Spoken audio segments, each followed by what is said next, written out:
Salut à tous, alors j'espère que vous allez bien. Désolée pour ma tenue et mes cheveux, on s'en fout, hein. Je sors du sport, voilà. J'étais en train de lire des messages que vous m'avez envoyés et franchement j'adore parce que vous me partagez toujours plein de choses qui sont super intéressantes. Et vous m'avez envoyé un lien d'une jeune fille qui s'appelle Chaudron Pastel, qui a une chaîne YouTube, c'est assez récent apparemment. Elle est naturopathe et elle a fait une vidéo justement où elle explique pourquoi elle n'est plus végétalienne. J'ai écouté avec attention sa vidéo qui dure à peu près 50 minutes. Je vous invite vraiment à écouter cette vidéo parce que ça pourra répondre à pas mal de vos questions. Ça a répondu aussi à pas mal de choses que je me suis posées parce que vous me l'avez posé aussi et j'étais un peu incapable de vous répondre. Notamment par exemple quand vous me dites « mais en quoi réintégrer des produits animaux a pu se sauver la vie en gros ?» Et du coup cette jeune fille en parle dans cette vidéo et je trouve qu'elle l'explique vraiment super bien, ce qui peut expliquer tous les problèmes que j'ai eu personnellement et que par exemple Morgane aussi elle a eu, puisqu'on a eu à peu près les mêmes symptômes. Et je trouve ça génial parce qu'elle a vraiment mis le point là-dessus, comme elle est naturopathe, elle a vraiment pu expliquer les choses. Elle va parler dans sa vidéo, je vous ai fait quelques petites annotations si vraiment cette vidéo peut vous intéresser. Donc elle parle du syndrome du côlon irritable. Elle parle de tout ce qui va être digestion et assimilation des aliments qui ne vont pas être les mêmes en fonction de certaines personnes et surtout quand on a un problème de côlon irritable. Elle explique aussi les FODMAP. Donc ça c'est tout ce qui va être les fibres qui vont fermenter, donc notamment aussi pour toutes les personnes qui ont des problèmes au niveau du ventre, qui vont gonfler au niveau du ventre, etc. Elle va expliquer énormément de choses. Elle parle de la médecine chinoise et de l'Ayurveda, qui pour elle, donc en fait ces médecines vont encore plus en profondeur que la naturopathie.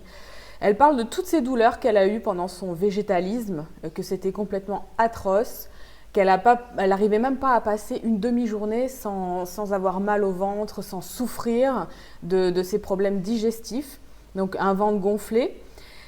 Elle explique comment elle a réintroduit du poisson et toutes ses expériences, parce que ça a été dur pour elle aussi, comme pour moi par exemple, de réintégrer des produits animaux, parce que c'est quelqu'un qui est ultra sensible et qui, dès son plus jeune âge, avait de la difficulté à manger des produits animaux. Donc ça, je vous laisse voir dans la vidéo, c'est vraiment génial, ce côté aussi de culpabilité, de reprendre des produits animaux qu'on a pu avoir quand on s'est lancé dans ce type de régime. Ensuite, elle explique qu'elle prône rien, elle ne va pas prôner ni le végétalisme ni l'omnivorisme dans ses suivis, puisqu'elle a des demandes de patients qui ont des soucis de santé et comme elle est naturopathe, elle va aider, mais elle ne prendra jamais en considération le fait qu'elle soit omnivore, végétalienne. Elle va donner ce qui est de mieux pour la personne, parce que comme elle explique aussi, et c'est ça qui est génial, elle dit voilà, le végétalisme, ça peut marcher pour certaines personnes s'il est vraiment bien fait. Mais si on a des problèmes de côlon irritable et tout ça, le végétalisme ne tiendra pas. Voilà. Après, elle explique aussi physiquement tous les soulagements qu'elle a eus quand elle a réintroduit des produits animaux. Le bonheur qu'elle a eu aussi, parce que du coup, c'était une demi-journée où elle n'était pas bien dans le mois, alors qu'avant, c'était une demi-journée où elle était bien. Donc ça a complètement tout changé. Aujourd'hui, elle va beaucoup mieux. Elle parle de sa conscience aussi, du fait d'être lâche pour certaines personnes qui lui ont dit voilà, t'es lâche parce que tu as repris des produits animaux. Donc elle a aussi ce côté où elle explique qu'elle dit mais moi je pourrais pas tuer des animaux, mais en même temps j'en ai besoin. Elle assume d'avoir le besoin des produits animaux pour vivre. Que l'alimentation parfaite n'existe pas, qu'il faut vraiment être à l'écoute de son corps. Que chaque expérience va nous faire grandir, qu'il faut respecter aussi les uns et les autres. Elle a un petit passage sur le crudivorisme et elle dit que de toute façon, si on n'assimile pas, qu'on mange cru ou pas cru, ça ne sert à rien. Si l'assimilation, elle n'y est pas, ça ne sert à rien d'aller s'engager dans des alimentations super crues, les jus, les machins, les trucs, enfin bon, bref. Et que tout est une question d'assimilation et au cas par cas, voilà.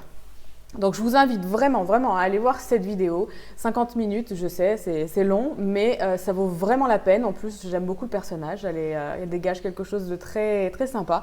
Et elle va parler aussi de tout ce qui m'a un petit peu perturbée par rapport aux produits animaux parce que je me suis dit, voilà, on mange plus de produits animaux, on va élever sa conscience. Elle parle de ça aussi, elle parle que il y a des moines, etc., qui ont parlé aussi de ça, d'élever sa conscience et que ça n'avait strictement rien à voir entre manger des produits animaux ou pas. Voilà, après ça c'est une question de point de vue, donc je vous invite à aller regarder cette vidéo et puis je vous dis à très bientôt, salut! À aucun moment, pour être un bon naturopathe, il faut être végétarien, etc. Jamais j'ai entendu ce discours-là dans mon école. C'est quelque chose que je tenais à souligner car je vois énormément maintenant sur les réseaux sociaux émerger des étudiants, étudiantes en train de suivre une formation en naturopathie et qui mettent en avant leur choix pour une alimentation qui soit végétarienne, végétalienne ou à tendance crudivore, etc. Un bon naturopathe n'influence pas les personnes qu'il est censé accompagner.